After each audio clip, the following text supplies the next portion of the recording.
हो नहीं पाता। इतना ही तो करना, और क्या करना है, और तो कुछ बोले नहीं करने के लिए कलयुग को। एक बार पश्चिम बंगाल, जहां ममता बनर्जी मुख्यमंत्री थी, अब तो अधिकारी क्या नाम है उनका, अब बन गए मुख्यमंत्री, है ना, बंधु अधिकारी क्या नाम है, अभी शुभेंदु अधिकारी, हाँ शुभेंदु अधिकारी अब वहां के मुख्यमंत्री हैं। तो वहां पर नवद्वीप धाम है, 9 द्वीप,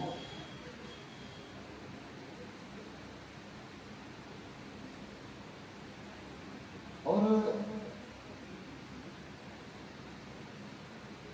उसी नवद्वीप धाम में एक ब्राह्मणों का गांव था, 150 घर थे ब्राह्मणों के, और उन ब्राह्मणों के घर में एक दंपत्ति, हस्बैंड वाइफ, पति पत्नी, जगन्नाथ मिश्र और सची देवी मिश्र के घर में 2 बालक हैं। एक का नाम है विश्वरूप और छोटे बालक का नाम है निमाई, गोरंग भी बोलते उसको, निमाई भी बोलते हैं। और 8 बहनें पहले मर चुकी हैं उनकी। माता सची के घर में 8 कन्या हुई, 8वीं मर गई। बाद में बड़ी बारी सुखन मन्नत करके तो फिर उनके घर में एक बालक ने जन्म लिया, जिसका नाम विश्वरूप रखा। और उसके बाद फिर एक बालक ने जन्म लिया, उसका नाम रखा गौरंग, मतलब गोरे थे रंग के, इसलिए गौरंग रखा नाम। निमाई भी बोलते थे, नीम के पेड़ के नीचे उसका जन्म हुआ था, तो निमाई बोला है। तो ऐसे उनके घर में शाम के समय एक ब्राह्मण आया, और ब्राह्मण ने अलख जगाई, भिक्षा देही, मुझे भिक्षा दे दो। कोई ओम नमो नारायण बोलता है, कोई राधे राधे बोलता, कोई सीताराम बोलता है, ऐसे ऐसे ओम नमो नारायण बोलता, कोई लक्ष्मी नारायण पे बोलता है। ऐसे मांगने वालों का अपना अपना संप्रदाय के हिसाब से बोलते वो लोग। इन्होंने बोला भिक्षा देही। अंदर से सच्ची देवी मिश्र निकली,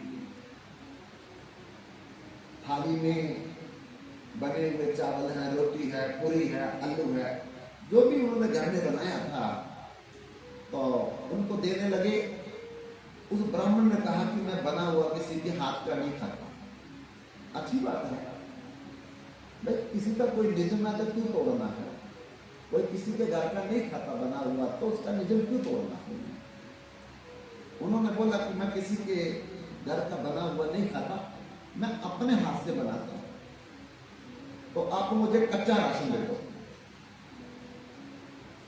वो सची देवी मिश्र बोलने लगी, तो फिर कहां बनाओगे आप? बोले कहीं भी बना लेंगे, आप कच्चा राशन दे दो। बोले अगर बुरा ना माने आप, तो अभी तो रात हो रही है, आप हमारे घर में आ जाओ, हम चूल्हा भी दे देंगे, लकड़ियां भी दे देंगे, तवा भी दे देंगे, पराठ भी दे देंगे, सामान भी दे देंगे, बनाओ खाओ। वो ब्राह्मण को भी अच्छा लगा कि मैं रात को कहां तवा पराठ ढूंढूंगा, कहां मैं लकड़ियां लाऊंगा, कहां चूल्हा जलाऊंगा। तो उसने भी स्वीकार कर लिया कि आज मैं रात आप उनके घर में विश्राम करूंगा। चले आए बेचारे, तो सच्ची देवी ने सारा सामान जुटा दिया जो भोजन बनाने के लिए होता है, और वो ब्राह्मण लगभग रात के 10 बजे भोजन तैयार करके, तो पत्तल पर रख करके मट्टी के गिलास में जल भर करके, और उसमें भी तुलसी डाली, और तुलसी से अगर आपका भोजन गर्म है तो उसमें तुलसी पत्ता नहीं रखना होता। मैंने कल भी बोला था, परसों भी बोला था, गर्म चीज में तुलसी नहीं डाली जाती। तो मैं काशी में गया एक बार, पहले हम गया में गए थे और गया से आखिरी बार हम काशी में वाराणसी में रुके, तो किसी कमरे में रुके थे हम लोग, और मेरे मदर इन लॉ और फादर इन लॉ दोनों साथ में मेरे। तो उनको चाय की बड़ी आदत थी, हम तो पीते नहीं थे, लेकिन उनको बड़ी आदत थी चाय की। तो मेरे को बोलते जाकर के देखो चाय की दुकान है कोई इधर। मैं पौड़ियां उतरा, ऊपर का कमरा, उतर करके मैं नई जगह थी, ढूंढने लगा चाय की दुकान को।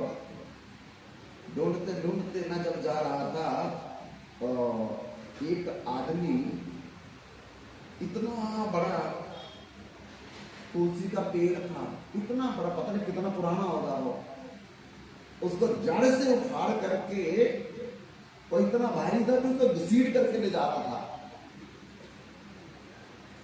मैं देख करके हैरान हो गया। मैंने बोला भाई साहब ये तुलसी का पेड़ है, आप जानते हैं? हाँ हाँ जानते जानते हैं। मैं कहती कहाँ ले जा रहे हैं आप?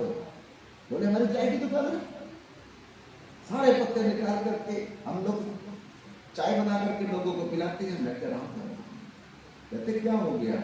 मैं कह तुलसी महान लक्ष्मी का अवतार है, सीता का अवतार है, रुक्मिणी का अवतार है, और तुम लोग इसको एकदम घसीट करके ले जा रहे हो गंदी जगह से, और उसी को तुम फिर चाय में उबाल उबाल करके लोगों को, बोले बड़ी टेस्टी होती है, हमारी तो बिक्री बड़ी होती है, आम लोग आकर के बोले तुलसी वाले चाय देना, तुलसी वाले चाय देना। मैं क्या, बोलने वाले को भी पता नहीं है, आपको बनाने वाले को भी पता नहीं कि कितना बड़ा अपराध कर रहे हो। हाथ जोड़ करके प्रार्थना है, काम छोड़ दो, नहीं तो कल को आपको बहुत भारी खामियाना भुगतना पड़ेगा इसका। और मैंने उनको बताई शास्त्र की बातें तुलसी के बारे में, ये कितनी महत्वपूर्ण है कि एक लकड़ी का काम करने वाला एक गांव से अपने गांव वापस आ रहा था रात को, तो रास्ते में देखा कि 3 बड़े बड़े भयंकर आदमी खड़े हैं, डर गया और वही बेचारा बैठ गया। रास्ता एक ही था, रास्ते के किनारे वो 3 आदमी खड़े थे। रात को 12-1:30-2 बजे का टाइम था। अब बहुत इंतजार करने के बाद भी वो 3 आदमी जब नहीं हिले, तो उसने सोचा कि अगर मैं ना गया तो मेरे घर वाले मेरे को ढूंढते आ जाएंगे, तब तो टेलीफोन मोबाइल था नहीं। तो उसने हिम्मत जुटा करके अपना थैला उठाया औजार वाला, तो चल पड़ा। उन 3 भयंकर आदमियों के पास से वो गुजर गया, उन्होंने कुछ नहीं बोला। उसका हौसला बढ़ गया, ये लगता तो बड़े मानस है, इन्होंने मेरे को कुछ नहीं बोला। फिर वापस आया उनके पास, वापस आकर के पूछने लगा, भाई तुम कौन हो? पहले तो कभी देखा नहीं आपको। कहते पहले कैसे देखना था आपने, जब तक हम किसी को न दिखाएं तो कोई नहीं देख सकता हमको। बोले अच्छा कौन हो आप? बोले जमदूत। जैसे सुना जमदूत तो बेहोश हो गया। वो जो कारपेंटर था मिस्त्री बेहोश हो गया सुन करके, ये कि मरने के बाद तो लोग देखते हैं, मैं तो जिंदा जिंदा इनके पास आ गया और खुद ही आ गया। तब बेहोश पड़ा रहा। उन जमदूतों ने अपने कर कमलों से स्पर्श करके उसको फिर होश में लाया और कहा तुम डरो मत, हम किसी को कुछ नहीं बोलते हैं, लेकिन घूमते रहते हैं। जैसे सरकार की पुलिस घूमती है, आर्मी घूमती है, हम भी घूमते रहते हैं। बस जिसका नंबर आता है उसी को लेकर जाते, बाकी किसी को कुछ नहीं बोलते हैं, घूमते रहते हैं हम लोग। टाइम इसका आ गया, बस उसको पकड़ करके हम लोग ले जाते हैं। तो तुमको कुछ नहीं बोलेंगे हम लोग, निश्चिंत रहो। तो फिर उन्होंने बोला फिर तुम क्यों खड़े हो? बोले एक बैलगाड़ी आएगी यहाँ, इधर आएगी बैलगाड़ी, और जब हमारे सामने आएगी देखो उसी जगह पर खड़े हम लोग जहां उसको हमने लेके जाना है। इधर आएगी बैलगाड़ी और इधर अपने आप ही उसका हम बैलगाड़ी का पहिया तोड़ देंगे, उसको नहीं पता लगेगा, उसको लगेगा अपने आप टूट गया, लेकिन तोड़ेंगे हम, क्योंकि हम तो दिखते नहीं। किसी का एक्सीडेंट हो गया, ये हो गया, वो हम करवाते हैं।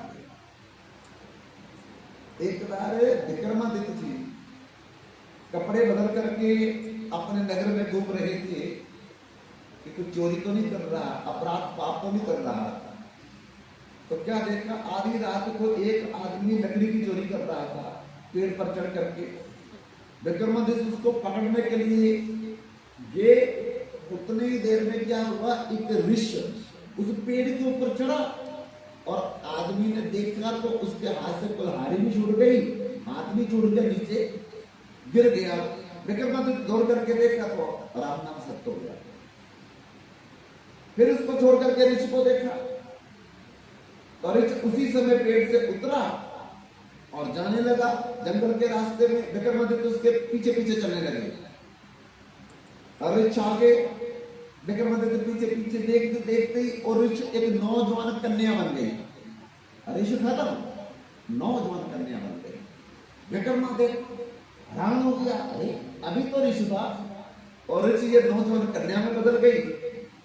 तब भी पीछे पीछे चलता रहा। वो कन्या जाकर के एक चौराहा था और चौराहे में ऐसे बैठने की जगह बनी थी, वहां जाके बैठ गई। विक्रमादित्य झाड़ियों में झुक गया देखने के लिए एक कन्या क्या करेगी। तो दो जुड़वा भाई उसी चौराहे पर बातें करते करते पहुंच गए और कन्या को देख करके कन्या को पूछने लगे, ये देवी आधी रात को तुम यहां क्या कर रही है चौराहे पे? तो उसने जवाब दिया, मेरा अभी विवाह नहीं हुआ और मेरी माँ बाप थक गए मेरे लिए बार ढूंढते ढूंढते। अब माँ बाप ने कहा है पुत्री अपना बार खुद ढूंढ लो, हम तो थक गया, मैं अपना बार ढूंढने के लिए जहां बैठे। आधी रात को, आधी रात। तो उन दोनों जुड़वा भाइयों ने कहा कि हमारा विवाह नहीं हुआ, हम दोनों में से कोई भी आपको पसंद है वर के रूप में चुन लो। तो उस कन्या ने कहा, तुम दोनों सुंदर हो देखने में, रंग भी गोरे हैं, बात भी बड़ी मधुर कर रही है, कद भी बराबर है, स्वभाव भी आपके बराबर ही लग रहे हैं। एक चीज का मुझे पता लग जाए दोनों में से क्या अलग है तो फिर मैं उसी को अपना वर ढूंढ लूंगी, उसी को वर चुन लूंगी। क्या आप में से ताकतवर कौन है, बहादुर कौन है? बोले कैसे परिचय दे उसका? तो कन्या ने कहा, तुम अपनी अपनी म्यान से तलवार निकालो और लड़ करके दिखाओ, जो जीतेगा मैं उसी से विवाह कर लूंगी। उस कन्या से विवाह करने के लिए अपनी अपनी म्यान से तलवार निकाली, दोनों जुड़वा भाई लड़ने लगे। लड़ते लड़ते लड़ते लड़ते एक ऐसा टाइम आया कि एक ने उसकी गर्दन काट दी, दूसरे ने उसकी गर्दन, दोनों जमीन पर गिर गए। विक्रमादित्य जी देख रहे हैं ये बात, अरे राम राम राम, ये क्या होते हैं? कन्या हंसी और हंस करके ठहाका मार करके फिर चल पड़ी। विक्रमादित्य फिर पीछे उसके चलते चलते चलते उस नौजवान कन्या ने एक बहुत बड़ा अजगर सांप का रूप धारण कर लिया, सर्प बन गई वो। देख करके विक्रमादित्य और हैरान हो गए, अब ये सर्प क्या करेगा? तो क्या देखा, एक नदी में हजारों लोग किश्ती में बैठे हैं और उस किश्ती को चप्पू लगा करके मला चला रहा है उस किनारे से इस किनारे आने के लिए। वो सर्प तुरंत वो किश्ती की तरफ गया और जाकर के सबको ऐसे ऐसे करके डराया। तो एक दूसरे से बचाव करने के लिए वो धक्का मुक्की करने लगे और वो किश्ती डामाडोल हो गई और वो गहरे पानी में उल्ट गई तो सारे डूब कर गए। तब वो अजगर सांप विक्रमादित्य देखते हैं कि दूसरे किनारे गया, एक वृद्ध ब्राह्मण का रूप धारण कर लिया उसने। तब विक्रमादित्य दौड़ करके उसके आगे खड़े हो गए। सच सच बताओ तुम कौन हो? उसने कहा देखते नहीं, मैं वृद्ध ब्राह्मण हूँ, हाथ में पोथी भी है, यंत्री मंत्री भी सब कुछ लिया हुआ है। बोले मैंने सब कुछ देख लिया है। पहले आप ऋषि थे, फिर नौजवान कन्या बने, फिर अजगर साहब बन गए, अब तुम वृद्ध ब्राह्मण बन गए हो, किसको मारने जा रहे हो? बोले आज का काम खत्म हो गया मेरा, बताओ कौन हो? मैं कहाँ आ गया? तो उसने बताया कि राजन, जिसको मारना होता है, जहां मारना होता है, जैसे मारना होता है, हमारी प्लानिंग होती है। कितना भी एक्सपर्ट क्यों ना हो, कितना भी तैराकी क्यों ना जानता हो, लेकिन डुबाना हमारा काम है। हम नीचे से पकड़ लेते उसको, कैसे तैरेगा? बड़ा सतर्क होकर के गाड़ी चला रहा है, हम उसका हाथ पकड़ करके इधर घुमा देंगे जल खाई के नीचे। जिसको जहां मरना है, जिसके द्वारा मरना है, वो हमारी जिम्मेदारी है। आज का मेरा काम पूरा हो गया, अब कल आएंगे काम। तो बंधुओं, काल भगवान किसी को नहीं छोड़ेगा। हम आंखें बंद करके बैठे हुए हैं, वो मर गया, उसका संस्कार है, उसकी लकड़ी बानी है, अपनी लकड़ी याद नहीं है कि मेरे को भी नॉर्मल लकड़ी के नीचे दबाना है, वो किसी को याद नहीं है। औरों की चिता जलते देखता है, अपनी चिता का ख्याल नहीं। हमने अमर बल खाया है, मेरे से छोटे मर गए हैं, उसकी रस्म के क्रिया पे जा रहे हैं, उसकी चिता में लकड़ी डाले जा रहे हैं। हम बड़े होकर के भी कोई सत्संग की चिंता नहीं, कोई भजन की चिंता नहीं है, और टीवी रिमोट लगा करके देख रहे हैं घर घर की कहानी, कभी सास भी कभी बहू की, ऐसे ड्रामे देख रहे हैं हम लोग। मौत को हम लोग धोखा देने का प्रयास कर रहे हैं, लेकिन ये नहीं पता कि मौत हमको ही धोखा दे रही है। तो उसने कहा हम किसी को कुछ नहीं बोलते, जिसका समय आता है हम उसको अपने आप ही खत्म कर देते हैं। तो इधर से बैलगाड़ी गुजरेगी और वो आराम से चलाएगा, हम इधर ही उसका पहिया गिरा देंगे और वो बैलगाड़ी टेढ़ी हो जाएगी, वो गिर जाएगा नीचे, और बाएं तरफ वाला बैल जो है सींगों पे उठा करके उसको दूर फेंकेगा, वो मर जाएगा, उसको लेने आया, उसको ले जाएंगे।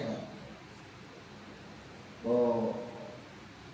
जो मिस्त्री था वो चुप करके आगे जा करके झाड़ियों पे बैठ गया कि देखते हैं ये सच बोल रहे हैं या झूठ बोल रहे हैं।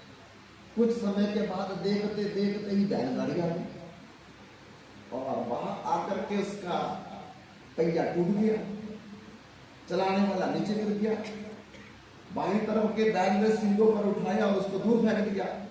वो तीनों दौड़े, वो देख रहा कारपेंटर को, तीनों जमदूत दौड़े उसके सूक्ष्म शरीर, कारण शरीर, आत्मा को बांधने के लिए, इसको बांध करके ले जाएंगे।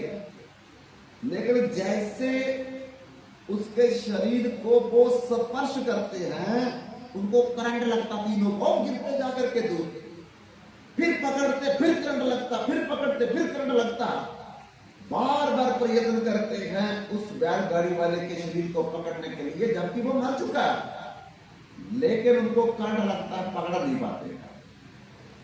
और मिस्त्री बार बार देख रहा था और उनके पास आया, आकर के बोलने लगा, अरे तुम तो कह रहे थे कि हम पकड़ करके ले जाएंगे, लेकिन तुम तो स्वयं ही दूर जाके गिरते हो, क्या हो गया? बोले ये तो प्रॉब्लम हो गई है। बोले क्या प्रॉब्लम हो गई? बोले जब बैल ने सींगों से उठा करके इसको दूर फेंका था, नीचे तुलसी का पेड़ है, अब तुलसी को स्पर्श कर गया, हमारी हिम्मत नहीं इसको पकड़ सकेंगे हम लोग। अब तो पार्षद आएंगे, नारायण पार्षद आएंगे विमान पर, इसको चढ़ा करके ले जाएंगे। अब हम खाली हाथ जा रहे हैं, हमारी कस्टडी से बाहर, हमारे क्षेत्र से बाहर हो गया, अब नहीं हम इस पर कोई धारा लगा सकते। बंधुओं, समझना पड़ेगा, कुछ समझना पड़ेगा। दुकानदारी कब तक करनी? अनंत जन्मों में दुकानदारी की है हमने, क्या बन गया हमारा? अनंत जन्मों में हमने बच्चों को पाल पाल करके देख लिए, बना दिया हमारा। बताओ की रखवालियां कर करके चौकीदार बन करके अनंत जन्म चले गए बना गया। कुत्ता बिल्ली हाथी घोड़ा ऊंट गधा बैल खच्चर बने, भूत प्रेत पिशाच असुर राक्षस ब्रह्म दैत्य डाकू शाकुर पिशाच यही बने, कीड़ा मकोड़ा सांप सिंह सिकोड़िया यही बने, आगे भी यही बनना है। लेकिन अभी भी सत्संग में रुचि नहीं है, अभी भी भजन में रुचि नहीं है। परंतु वो उसमें भोजन में तुलसी का जल, तुलसी का पत्ता डाल दो जल वाले गिलास में और वो तुलसी से छिड़काव कर दो जल का, होगी तुलसी। गर्म है ना, गर्म में नहीं कर सकते, ठंडे में डाल सकते, गर्म में। लकड़ी है तुलसी के, लकड़ी रख ले और जल में भी टच कर दो, दाल में सब्जी में सैलड में, तो जो जो रखा है सारा कुछ उसमें टच कर दो। तुलसी घर संभाल कर रख लो, लकड़ी घर संभाल कर रख लो, क्या फर्क पड़ता है। जब लकड़ी भी नहीं है तो कम से कम ए बड़ी बीच वाली उंगली से तुलसी तुलसी तुलसी तुलसी तुलसी ऐसा करो। अरे वो ऐसा भी नहीं करना, लकवा मार गया नहीं हाथ चल रहा तो सीधा बोल दो तुलसी तुलसी तुलसी। मुंह को भी लकवा मार गया, नहीं बोला जा रहा, गूंगे हो गए, तो मन मन में भी आंखें बंद कर बोल दो भगवान बाबू के भूखे हैं, वो समझ जाते हैं कि इन्होंने मेरे को भोग लगाया, ठीक है।